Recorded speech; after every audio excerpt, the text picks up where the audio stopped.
नमस्कार, मी प्रवीण पाटील. आपण पाहत आहात लाईव्ह ट्रेन न्यूज. देशाचं भविष्य घडवणं ज्यांचं हातात आहे ते म्हणजे शिक्षक, आणि शिक्षकांना आज आपल्या मागणीसाठी आता रस्त्यावर उतरायची वेळ आली आहे. मग ती टीएटी परीक्षा ऑफलाईन असो किंवा अन्य मागण्यांसाठी असो, या ठिकाणी जिल्हाधिकारी कार्यालयासमोर शिक्षक एकत्र आलेत. नेमक्या त्यांच्या काय समस्या आहेत या संदर्भात बोलण्यासाठी आपल्या सोबत शिक्षक संघटनेचे काही पदाधिकारी शिक्षक आहेत. आपण त्यांच्याशी आता थेट संवाद साधणार आहोत. दादा, काय सांगाल तुम्ही, काय आपल्या नेमक्या मागण्या गावापर्यंत रस्त्यावर उतरले? नमस्कार, मी सोमनाथ पाटील, महाराष्ट्र राज्य प्राथमिक शिक्षक भारतीय संघटना जळगाव जिल्हाध्यक्ष. आमच्या आजच्या ज्ञानोच्या संदर्भात मागण्या अशा आहेत की सर्वात पहिली मागणी जी आहे की SIRचं जे सुरू आहे की या SIRच्या माध्यमातून आमच्या सर्व शिक्षकांच्या नियुक्त्या या ठिकाणी करण्यात आल्या आणि सर्व शिक्षक या ठिकाणी नियुक्ती दिल्या कारणाने विद्यार्थी हे वाऱ्यावर सोडण्यात आलेले. आज जर आपण बघितलं की निपुण सारखा अतिशय महत्वाचा कार्यक्रम आपल्या जिल्ह्यामध्ये सुद्धा राबवला जातो आणि या माध्यमातून विद्यार्थ्यांची गुणवत्ता ही वाढवण्यासाठी जर शिक्षक अशा पद्धतीने या साऱ्या कामाला जुंपले गेले तर विद्यार्थ्यांचं खूप मोठं नुकसान या ठिकाणी होणार आहे. त्यानंतर टीएटीचा जो मुद्दा आहे, आपल्याला सर्वांना ज्ञात आहे की टीएटीचा विषय हा RT 2009च्या आधी जे लागलेले शिक्षक बंधू भगिनी मुळात त्यांच्यासाठी हा अट्टास नाहीच आहे.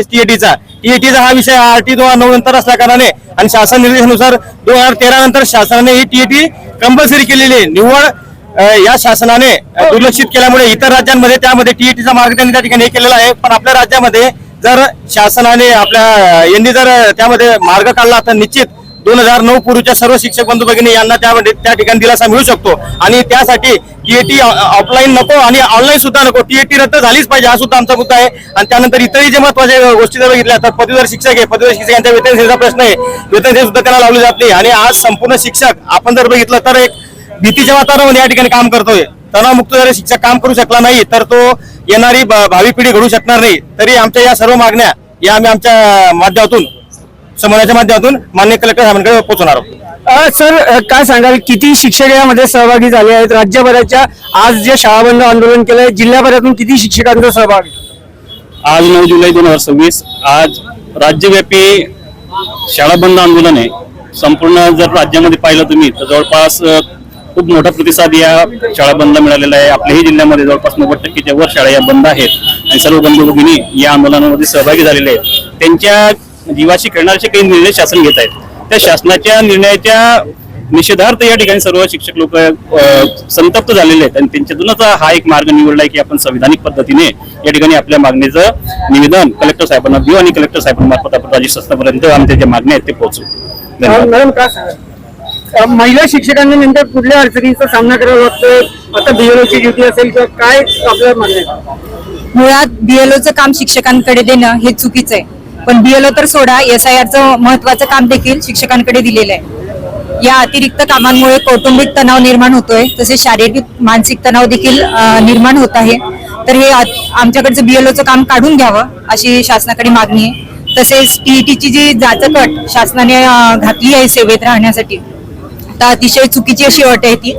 भलेही पदोन्नतीला टीईटी असली तर चालेल, पण सेवेत राहण्यासाठी टीईटी नको असं माझं मत आहे. या ठिकाणी जुनी पेन्शन योजना हा एक महत्वाचा मुद्दा आहे. या ठिकाणी शासनाने 2005 पूर्वीच्या आणि नंतर असा एक त्या निर्णय केला आहे. सर्व आमदार खासदारांना या ठिकाणी सर्वांना निवृत्तीनंतर पेन्शन मिळते. मग जो कर्मचारी वयाचे 30-40 वर्ष या ठिकाणी कामकाज करतो त्यांना जुनी पेन्शन का नको, म्हणून हाही मुद्दा त्या ठिकाणी आज आहे.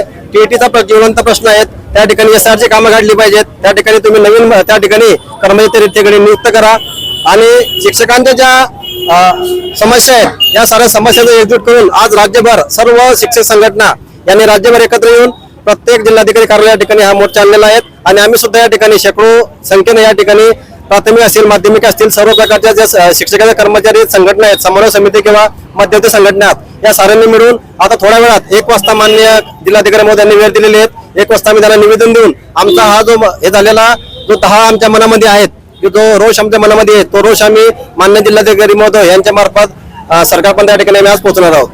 तर हे होते शिक्षक संघटनेचे पदाधिकारी, ज्यांनी सांगितलं की जे जाचक अटी आहेत, SIRच्या काम असेल, BLOचं काम असेल, ते करून देण्यात यावं. आणि आमचं काम जे आहे ते मुळात विद्यार्थ्यांना शिकवणं आहे, विद्यार्थ्यांना घडवणं आहे. आणि आमच्या मूळ कामाला या निर्णयांमुळे बगल दिली जाते. तरी आता आज आम्ही राज्यव्यापी आंदोलन या ठिकाणी उभारले.